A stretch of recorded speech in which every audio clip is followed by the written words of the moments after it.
आपसे जो पूछ रहे, प्रोपेगेंडा है कुलभूषण उसको जाधव किया के जाके होगा। पीछे आप लोग छिपने लगते हैं। अजमल कसाब कहां से आया था? हाँ, ओसामा बिन लादेन कहां मारा गया? हाफिज सईद कहां रहता है? मसूद अजहर कहां है? सैयद सलाउद्दीन कहां है? पीओके में ये जो दाऊद इब्राहिम कहां रहते? कराची में, क्लिफ्टन में, कहां रहता है?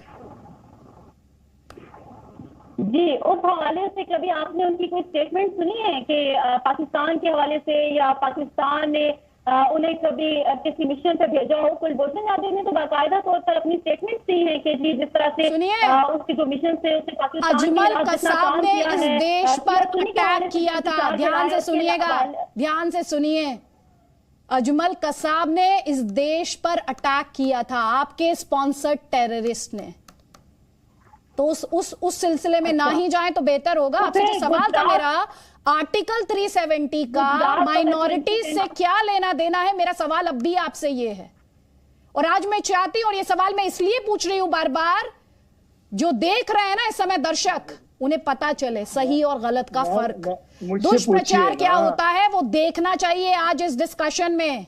इन्हें बदतमीजी लगती है अगर इन्हें पलट के सवाल करो तो, बेअदबी लगती है इन्हें। बताइए, एक second, Faiza Malik, another 30 seconds. 370 और माइनॉरिटीज का क्या लेना देना, और उसके बाद आरजू काजमी। सॉरी, आपको इसके बाद में फ्लो दूंगी, please. I know you have been waiting for long.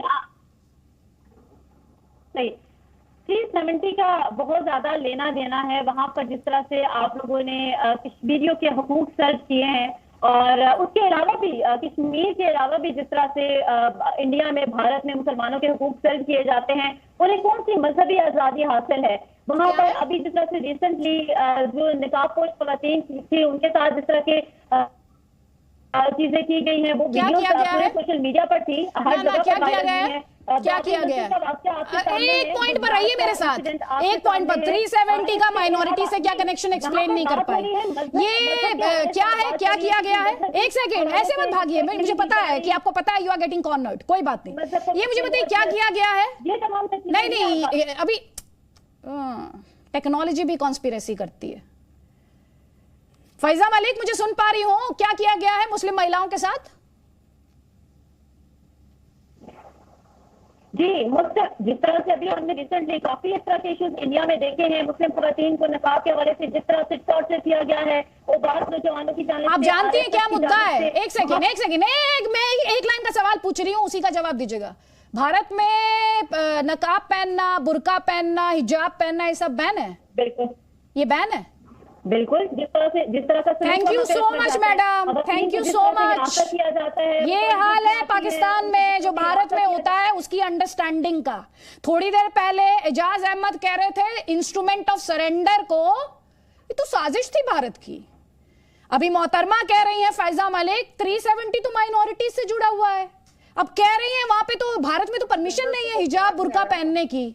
अब इसके बाद आप इनसे क्या डिबेट करेंगे, सोचने वाला सवाल है। आरजू काजमी, पहले तो इनको मैं एक बात बतानी है फैजा मलिक, थोड़ा सा अभी आपके पास टाइम है।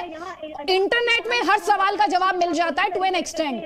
आप एक बार देखिएगा, जो आपने मुद्दा ही नहीं समझा और आपने प्रोपेगेंडा का हिस्सा बना लिया, वो एजुकेशनल इंस्टीट्यूशन के राइट्स के तहत ड्रेस कोड का मामला है। भारत में ना हिजाब पर पाबंदी है, ना बुर्का पर पाबंदी है। ये आपको क्लैरिटी होनी चाहिए जब आप इस तरह के शो में आती हैं। एंड सॉरी फॉर बीइंग बदतमीज if you think speaking facts is being बदतमीज। आई डू दैट बदतमीजी अगेन एंड अगेन। आरजू काजमी, क्या फैक्ट से मुंह मोड़ लेने से सच्चाई बदल जाती है क्या? चाहे वो माइनॉरिटीज को लेकर अपना इतिहास हो, चाहे वो माइनॉरिटीज को लेकर वर्तमान हो, चाहे ये लेटेस्ट बेअदबी का मामला हो। And I am sorry I kept you waiting for so long. I'm sorry about that. So please. No, please, it's okay. Aditya, हमारे यहाँ जो है 370 और माइनॉरिटी का उसी तरह से ताल्लुक है जैसे हमारे किचन में आलू का होता है। जब हमें कुछ नहीं मिलता सालन में डालने के लिए तो हम आलू डाल देते हैं। इसी तरह से जब हमारे पास किसी बात का जवाब नहीं होता तो हम 370 ले आते हैं, चाहे उस पर बात हो रही हो या ना हो रही हो। Coming back to the topic, minority के साथ बिल्कुल पाकिस्तान में गलत हो रहा है, होता रहा है। मैंने ये बात हमेशा से मानी है। और जिस तरह से ये लोग गुरुद्वारे में गए हैं ना, ये पहली बार है और ना ही आखिरी बार है। वरना जब सबा कमर जो है हमारी जो एक्ट्रेस है, उन्होंने जब फैसल मॉस्क में शूटिंग की थी अपने किसी प्ले की, तब तो उनके लिए फतवे निकल आए थे और सारे मुल्ला पीछे पड़ गए थे। और ऐसा अगर कभी भी कुछ होता है मॉस्क के अंदर तो सब लोग पीछे लग जाते हैं, लेकिन अगर हम मंदिर तोड़ दें, गुरुद्वारा तोड़ दें या हम चर्च को नुकसान पहुंचाएं तो किसी किस्म का कोई एक्शन नहीं होता 2-4 दिन के लिए, क्योंकि इंडियन मीडिया शोर मचाता है। अरेस्ट कर लेंगे, उसके बाद फिर छोड़ देंगे। पीएमएलएन के मेंबर यहाँ बैठे हुए हैं, इनकी तो अपनी पार्टी की मेंबर जो क्रिश्चियन थी, रोमानिया खुर्शीद आलम, उनको कलमा पढ़ा दिया इन्होंने।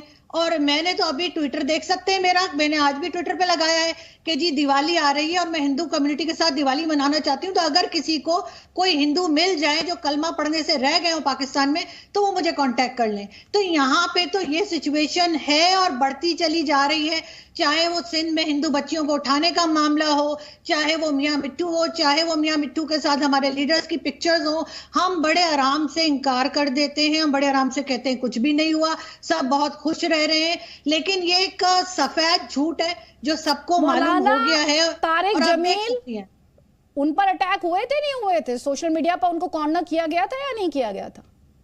देखिए, जो कुछ इन लोगों ने सिखाया है लोगों को, जो माइंडसेट बना दिया है एक तालिबानी माइंडसेट, हर मजहब से नफरत, तो जाहिर है अगर कोई जाएगा गुरुद्वारे में, अगर मैं भी जाके पिक्चर्स लगाऊंगी तो मुझे भी उल्टा सीधा बोलेंगे। यहाँ पे तो ये एक तरीका है, हमें कोई फर्क ही नहीं पड़ रहा कि वो लोग जूते पहन के गुरुद्वारे में खड़े हुए हैं और हम बहुत आराम से कह रहे हैं कोई बात नहीं जी, ऐसा हो जाता है, उनको सजा मिलेगी। कोई सजा नहीं मिलेगी, ये मैं अभी बता रही हूँ, कुछ भी नहीं कहा जाएगा और छोड़ दिया जाएगा इन लोगों को। ऐसा पहले भी हो चुका है और ऐसा आगे भी होता रहेगा और हम यही देखते चले आ रहे हैं। आरजू, थोड़ा ध्यान से, ये आपको भी बदतमीज कह सकते हैं? नहीं, जो इनसे इत्तेफाक नहीं रखता है उसे बदतमीज करार दे देते हैं जो इनसे सवाल पूछ ले। आरजू की बात का जवाब देंगे हम इंशाल्लाह। दीजिए जवाब दीजिए। देखें, बात ये है कि ये जो आरजू बहन मेरी बैठी हैं, ये कह रही हैं कि हम गुरुद्वारे तोड़ते हैं और क्या क्या तोड़ते हैं। पता ही अजीब सी बात की मेरी बहन ने। और दूसरा बात आप कर रही ना बदतमीज, उन्होंने हमें कहा, हमारे पाकिस्तानियों को कहा, मुसलमानों को कहा, मैंने उनको इसीलिए बदतमीज कहा है। दूसरी बात है, हम लैंग्वेज कभी गलत इस्तेमाल नहीं करते। मुद्दे पर आ जाइए, जो पॉइंट उन्होंने रखे उस पर आ जाइए। मैं मुद्दे पर आ रहा हूँ। देखिए, हमारे गुरुद्वारा करतारपुर में एक शूटिंग की, उसको फौरन सजा मिली, उसने माफी मांगी खातून ने, जो वो अदाकारा थी, जो मॉडल थी, जो भी थी वो। मैं यही कहता हूँ कि पता नहीं क्या हो गया हमारे मीडिया वालों को, ये जो वीडियोस बनाते हैं, इन्हें जालमों को क्यों मस्जिदें मंदिर नजर आते हैं, गुरुद्वारे नजर, क्यों ये शॉपिंग मॉल में और इनमें शूटिंग नहीं करते हैं? हम इसको बिल्कुल इंशाल्लाह इसके खिलाफ मुहिम चलाएंगे। ये ऐसा नहीं होना चाहिए कि मस्जिद में, मंदिर में और गुरुद्वारे में जाकर के हम वीडियो बनाएं। ये शॉपिंग मॉल इसीलिए होते हैं, पार्क इसीलिए होते हैं, लेकिन ये अजीब सा ट्रेंड बनाया हुआ है। आप देखिए, बादशाही मस्जिद में एक ने किया था, उनके खिलाफ भी एक्शन लिया था गवर्नमेंट ने, और गुरुद्वारा साहब में भी हुआ, उसमें भी एक्शन हुआ। अब आप उसको भूल जाते हैं जो हम लोगों ने उनके खिलाफ एक्शन लिया, उन्होंने माफी मांगी। आप खुद ही कह रहे हैं ट्रेंड बन चुका है, तो ट्रेंड कब बनता है? ट्रेंड कब बनता है? ट्रेंड कब बनता है? जब आप ट्रेंड जैसे शब्द का इस्तेमाल करते हैं तो कब आता है? जब कोई चीज रिपीटेडली हो जनाब, जब कोई चीज रिपीटेडली हो। और यहाँ पर तो हम बहुत सीरियस ग्रेव सिचुएशन की बात कर रहे हैं।